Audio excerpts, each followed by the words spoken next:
Milwaukee's been called a tale of two cities. You will see a beautiful downtown, you'll see a vibrant urban area, and you will not even imagine the poverty that is here. Every single person in my family struggle with the same thing, is still struggling with the same thing, and I think will forever struggle with the same thing until somebody comes along and break that chain of struggle. It takes dedication, commitment, faith, hope, and just a whole lot of God. You need a lot of Jesus to deal with that.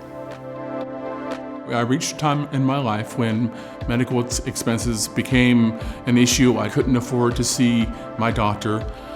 And I started looking for other options, and I found out online about City on a Hill, found out that they have a monthly free health clinic, and I was and found that everything that I needed in terms of, talking to a doctor, in terms of medication, in terms of diabetic supplies, all of this was available from City on a Hill. As an outsider, I see City on a Hill touching so many facets of the community, where they're working with some of the poorest people within our community. They are the boots on the ground. They are the feet in the street that are working to deal with some of our poverty issues. And these are issues that have been around for a very long time, specifically with this community. And they're part of that solution. Whether it's working with adults, whether it's working with the children, they're part of that solution. In Milwaukee, there's not a lot of hope, but when we come around, they're just so happy, and you can just see the hope in their eyes, and City on a Hill breathes life into people. I think I'm living proof that it brings lasting change in people's life. Not only but a lot of my peers and my friends, City on a Hill breathed life into them. It changed their life.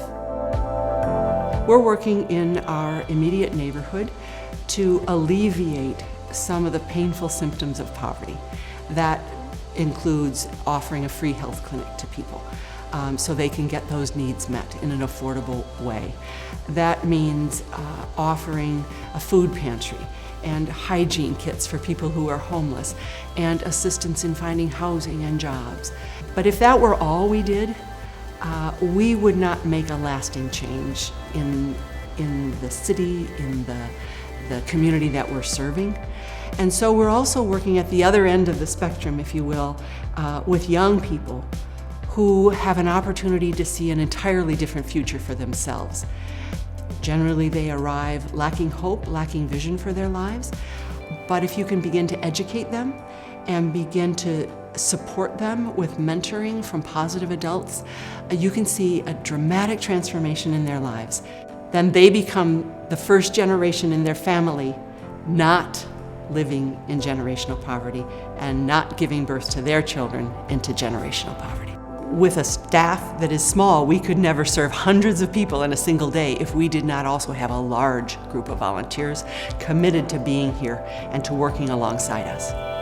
We work hard to make sure that volunteers have a positive experience here, meaning that they can see that their talents and their gifts and their time are well utilized, not wasted, and they have an experience that, if they're interested, puts them on the front lines with us so they can interact with the people that we serve, and they can learn from the people that we serve. What makes me excited is to see the fulfillment of the vision that God gave us years ago.